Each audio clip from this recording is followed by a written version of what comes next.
This is a shortened version of a 2-hour presentation. It's a look at a pivotal moment in American history. It's a true story that still reverberates in our present day. This is a story of Yuma, Arizona, the Colorado River, and the African American farmers who fought for their rights to land, water, and simply put, a fair chance at life. On June 8, 1920, a man-made event would alter the course of history for a group of black farm families living in the North Gila Valley near Yuma. During a period of high water, a portion of the Colorado River was intentionally diverted by white farmers with support of the federal government, which changed the course of the Colorado. This diversion cut off access to land that had been home to black farmers, many of whom were veterans of World War I. This left them fighting for survival in a new and harsh reality. The shift in the river's path created a real island that became known as No Man's Land, and eventually Yuma Island.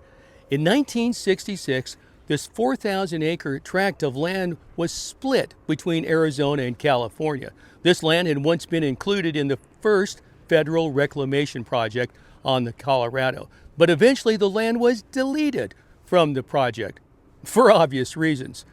This left black farmers having to build their own irrigation system and infrastructure without government aid. This is the Yuma Island. I'm Bruce Easterday.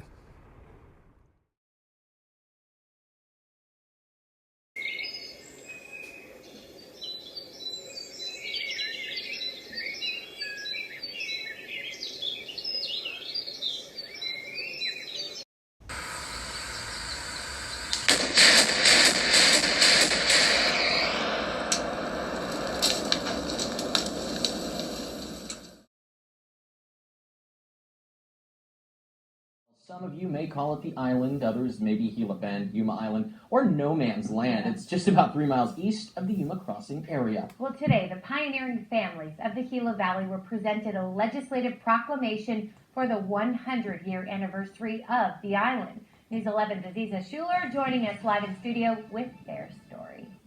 Good evening. Well, 100 years ago, the small farming operations of 9 families eventually became what we now know as the island. Today, descendants of those pioneers traveled from Yuma and around the country to the Arizona State Capitol building in Phoenix to be honored on the House floor. On June 8, 1920, floodwaters from the Colorado River swept the Gila Valley, suddenly isolating the land, forming its own 4,000-acre island.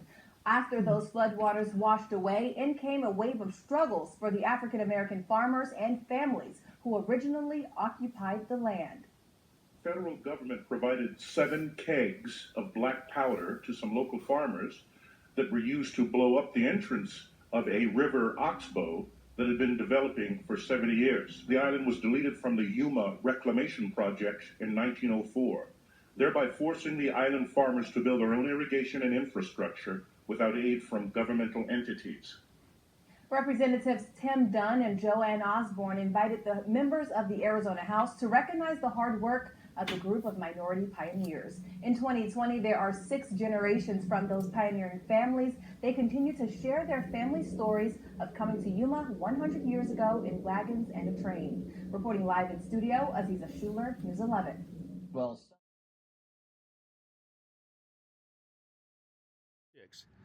Today, amidst the current drought, island farmers faced acute awareness of Colorado River shortages. It's worth noting that specific irrigation districts were allocated water priorities based on their historical usage and district requirements. Metropolitan Water District. The lower the priority number, the greater chance of avoiding reduction in water allocation or even being completely cut off from irrigation water. As previously stated, the 1931 7-party agreement encompassed the entire island. This agreement revised the allocation of the reservation division's 15,000 acres and incorporated an additional 10,000 acres, including the island. Simply put, the reservation division has a fixed amount of agricultural acreage, 15,000 acres. Why would the division require an additional 10,000 acres? The answer is straightforward. They didn't then, and they don't now.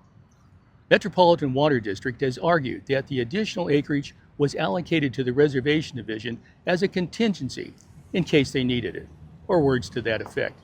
MW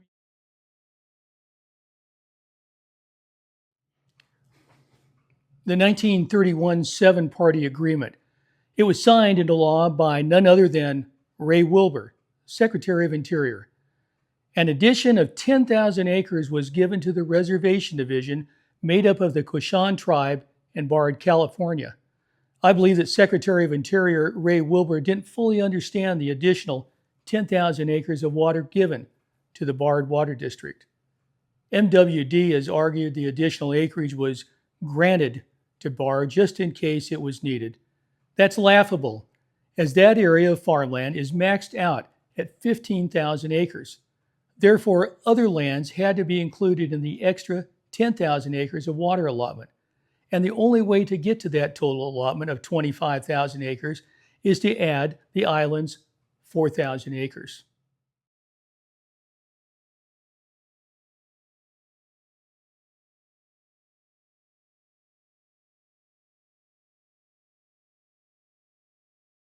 For 20 years, the saga of Priority 2 water has unfolded, its narrative weaving through legal corridors in a bureaucratic jungle.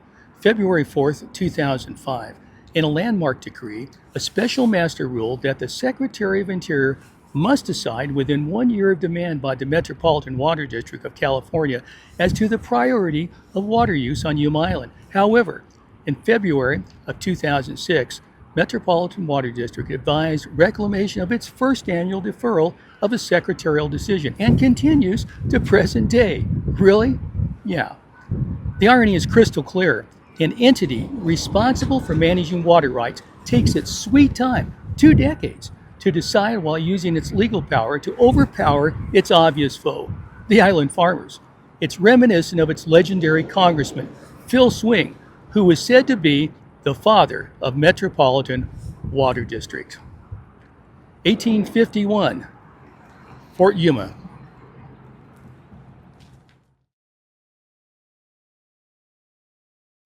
I'm going to revisit the later exchange between Secretary of Interior Ray Wilbur and Congressman Phil Swing concerning the Oxbow land, which later became the island. It's worth noting that Phil Swing and Ray Wilbur both hailed from Southern California, with Swing from San Bernardino and Wilbur from Riverside. Furthermore, both men were alumni of Stanford University's renowned eugenics college. In essence, Swing inquired of Wilbur whether the island was open for settlement. Wilbur's response was negative, citing that the island fell under Type 1 withdrawal. To reinforce this point, it's crucial to note that federal government records indicate that on July 2, 1902, lands in Yuma area were withdrawn under the first form of withdrawal.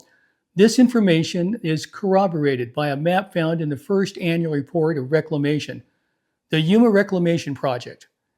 It's essential to remember that prior to 1920, the island was a major part of the North Gila Valley and arguably still remains that association.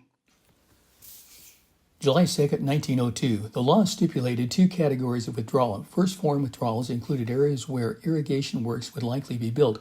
No entries of any kind were allowed on these lands. Second form withdrawals included irrigable lands. These lands could be entered if they had been proclaimed open to entry, but only under the provisions of the Homestead Act. Although nearly 3/4 of potential irrigable land in the Yuma Valley had already been alienated by this time, on July 2, 1902, the remaining unentered lands were withdrawn under first form. This action, however, was quickly amended the following month, when they became second form withdrawals, allowing entries under the Homestead Act. Next, here's the map from Department of the Interior. It is in the first annual report of the Reclamation Service from June 17 to December 1, 1902. It clearly shows the Oxbow land that became the Yuma Island that was included for entry.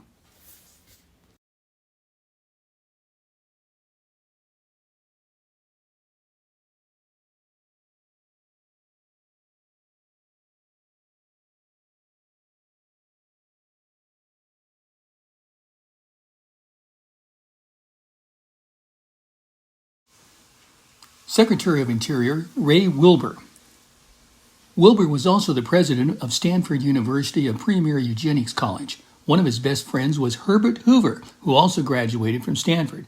Hoover was a self-proclaimed eugenist as were other United States presidents.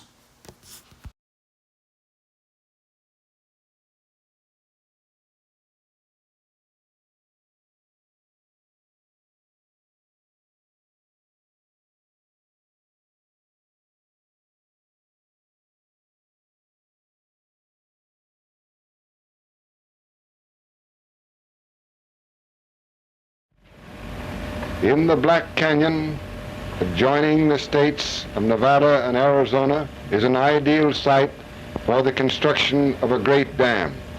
This dam will be the highest in the world. It will hold back the stream flow and make a dam over 100 miles in length.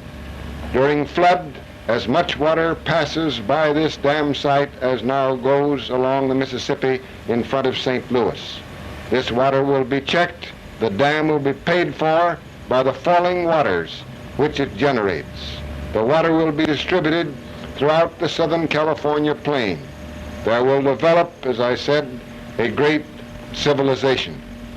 It is a wonderful thing to contemplate this new conquest of the great Southwest, where everything that man desires is present, everything except sufficient water.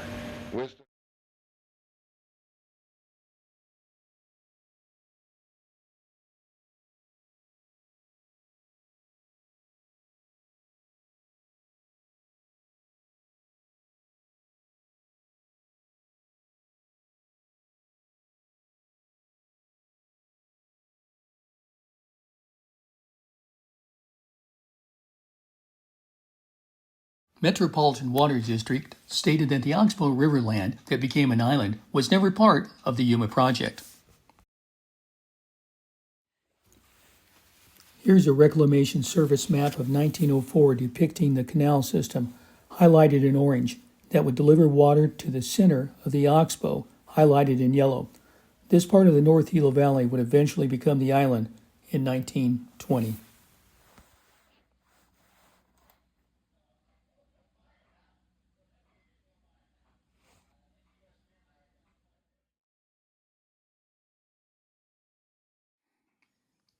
Bruce Babbitt. He was Arizona's Attorney General. He was also the Governor of Arizona and Secretary of Interior.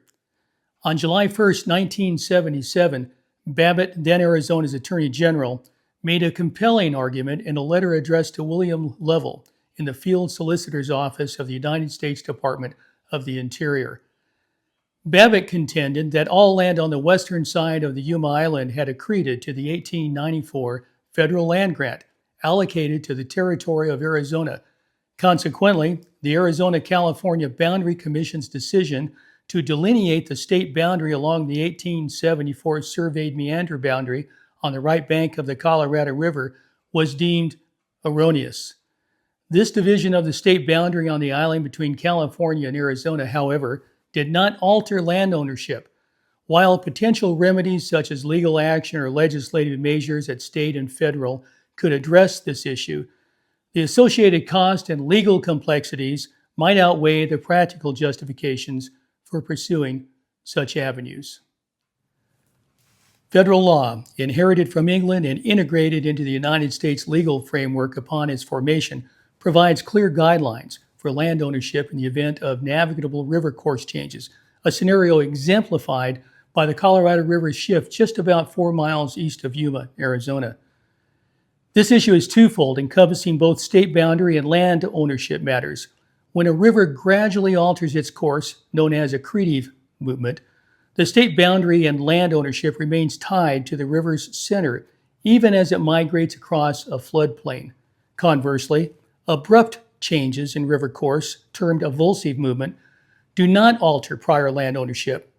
In 1920, the Colorado River avulsively redirected northward into California, carving through the meander bend, the Big Bend, and forming Yuma Island between 1850 and 1920. Notably, this occurred 8 years after the establishment of Arizona as a state, legally rendering the entire island part of Arizona during that period.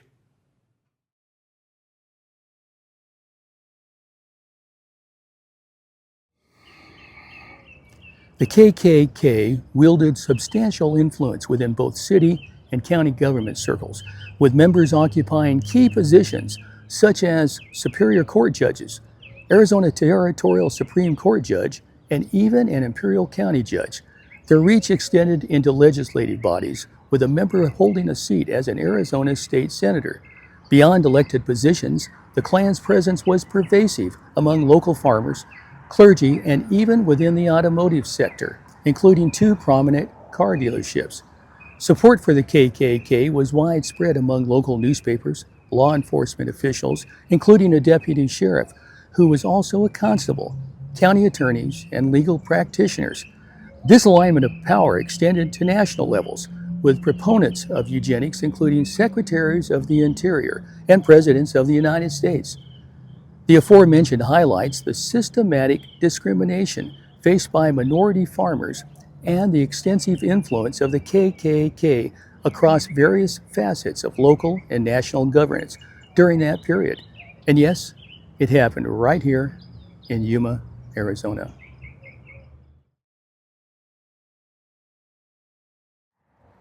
Judge Frank Baxter died on Thursday, December 27, 1923. He was buried on Sunday, December 30th in the Yuma Cemetery. At his funeral, the Reverend Glenn Edwards would have stood right here as he delivered a heartfelt eulogy highlighting the life and character of the late Judge Baxter. This is where Frank Baxter lies alongside his wife, Mary, who died 5 years later. And this is where 40 members of the Ku Klux Klan surrounded and kneeled to pay their respects to their fellow Klansmen. On the same day as Baxter's burial, Reverend Edwards was busy with his pastoral duties. At 11 a.m., he preached a sermon on forgiveness at Rapson Hall in Yuma. At 5 p.m., he conducted Baxter's funeral at Graveside. That evening at 8 o'clock, Edwards gave another sermon, this time on sympathy. Both Baxter and Edwards shared a connection through their membership in the Ku Klux Klan.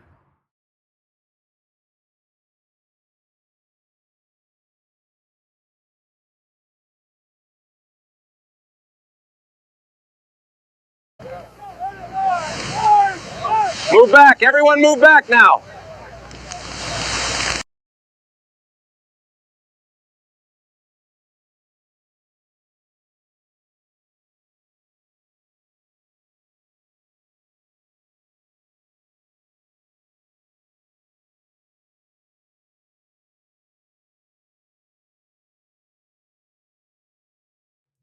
In 1928, the Klan was still around, and this just shows.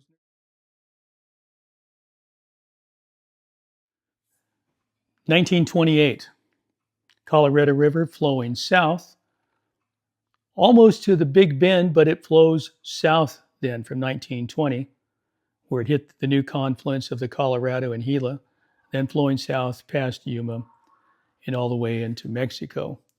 This area was opened for white settlers in 1910 in Bard.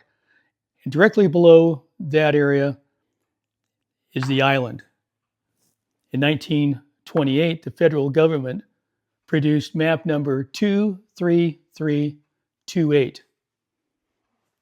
It's called the Undesirables. Let that sink in. When the federal government was sent a request or Freedom of Information Act, they couldn't find it. It seemed to have disappeared. But it happened, just like I'm telling you. 1928, the Undesirables.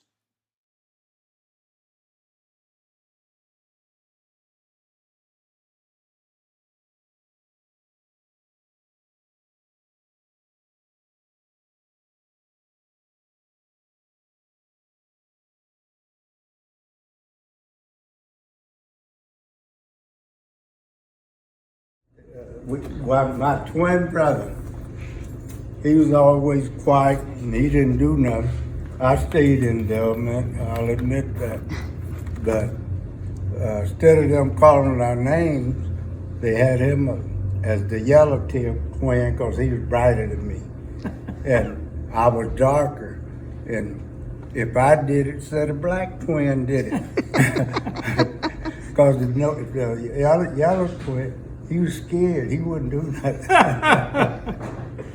They walked to school probably, I guess, 6, 7 miles a day. And we didn't have, let us out for recess, but no one had a lunch. And it was terrible back there in those days. So you went all day and they did not feed you any lunch? No lunch at all. And no electricity? No electricity out there. We had wood stoves, kerosene lamps, and outhouse about 40 or 50 feet away from the house. No one from the school district then came to No. the school? Our teacher slept all day while we played all day out there. Miss Davis, she was pretty old. Then they got another one, Miss Klein. Miss Klein. She stayed half drunk part of the day, all day. We didn't have. It was tough. So they were not supervised in any way? No, not at all.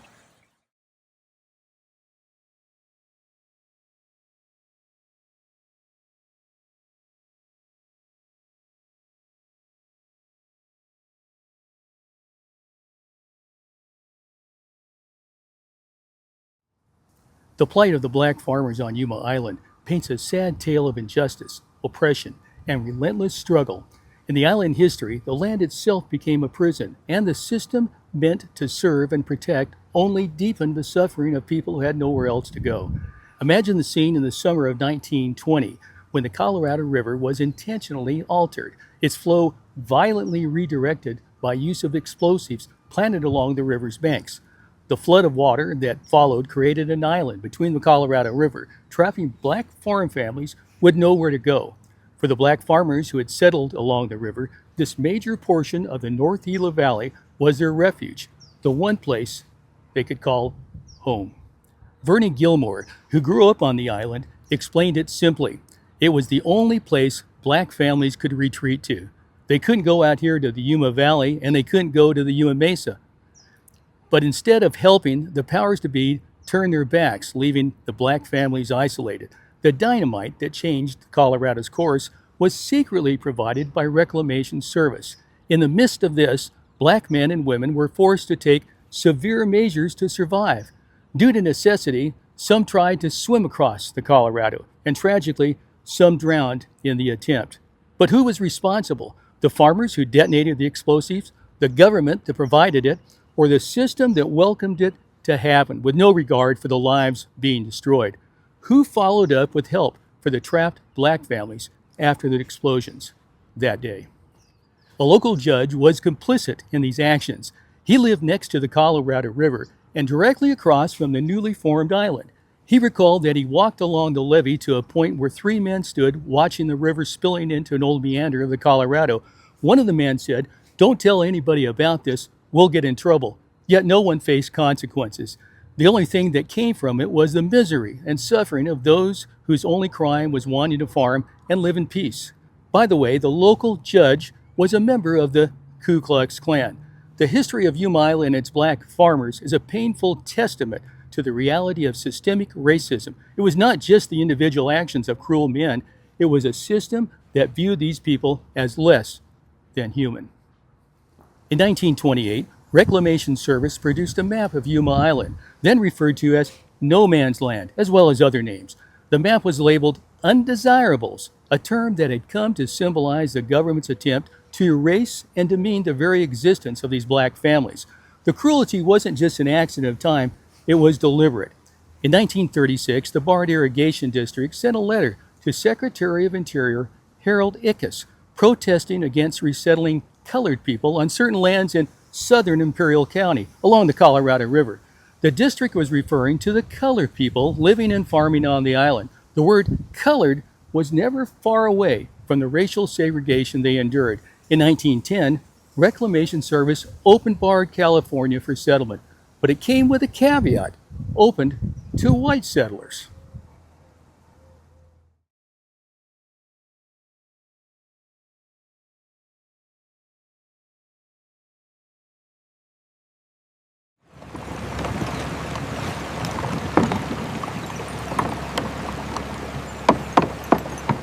This wasn't just about property or land, it was about humanity. In 1907, Reclamation produced a map depicting the River Oxbow's Big Bend in the river. Reclamation named it Negro Bend, but they didn't use the word Negro. Instead, Reclamation used the racial slur. This word was a brutal reminder of how these families were viewed by the powers that be. 7 years later, in 1914, a Reclamation historical sketch covered the river levee. In the report, they used the same racial slur for the Big Bend in the river. These accounts were more than just a map and an historical sketch. They were statements of ownership over lives that had no voice, no say in the fate that awaited the black farm families. These people struggled, simply trying to exist. In 1922, a group of masked armed men and full of hate forcibly evicted black families from their homes next to Somerton, Arizona. Their leader was a deputy sheriff who was also a constable. That night, their homes were burned to the ground, their belongings stolen, and they were left without shoes, money, or any form of protection. They were marched to a road towards Yuma, practically naked, and told to never return. When the families turned to the law for help, they found no justice. The county attorney refused to intervene, dismissing the violence with the words, "I do not consider that the matter warrants my taking any steps to protect the parties." And there it stood. The county attorney, a man with ties to the Ku Klux Klan, refused to hold anyone accountable. This wasn't an isolated incident, but part of a larger pattern of hostility aimed at keeping black families powerless. The system failed them time and time again. These families, displaced and left to fend for themselves, were treated as nothing more than a nuisance, an inconvenient truth that didn't belong in the history of this nation. Secretary of Interior Ray Wilbur was discussed previously. As mentioned, he was the third president of the Eugenics College, Stanford University. Wilbur was and is the longest serving president in Stanford's history, 27 years. He was also a medical doctor and was instrumental in bringing Stanford's medical program to a different level. He was the secretary who oversaw and signed off on the 1931 Seven-Party Agreement, which added an additional 10,000 acres of water, said to be earmarked for the Reservation Division, according to Metropolitan Water District. But as said before, the 15,000 acres that the reservation already had before 1931 supplied all the water the division needed at the time. The division was and is composed of the Indian Reservation and Bar, California, which was open to white settlers in 1910. Secretary Wilbur promoted the sterilization of unwanted specific people and studied the potential dangers of non-white immigration. In 1922, he presented before the Medical Society of California and said, quote, that physicians must be educated to understand the importance of eugenically fit genetic material, for it deteriorates a family or a race soon dies out, unquote. Connecting the proverbial dots, when another alumni of Stanford's Eugenics University, Congressman Phil Swing, inquired about whether or not the Yuma Island was open to settlers, Wilbur said no. Secretary Wilbur was wrong. Even if this wasn't true, it's clear that the approximate agricultural acreage of nearly 172,000 acres was provided with a world-class irrigation system via the Yuma and Gila projects. The 4,000 acres of the Yuma Island lies literally in the middle of these projects. Can you connect the dots now? The small bit of history presented in Part 1 and 2 of Yuma Island continues to shape its present-day status, influencing both its political standing and its physical existence in relation to water rights and ownership. Watch the longer version, Yuma Island Part 2, which adds much more of the history. The black farmers of Yuma Island may have been left stranded, labeled undesirables, and worse, but their hardships will not be forgotten. I'm Bruce Easterday.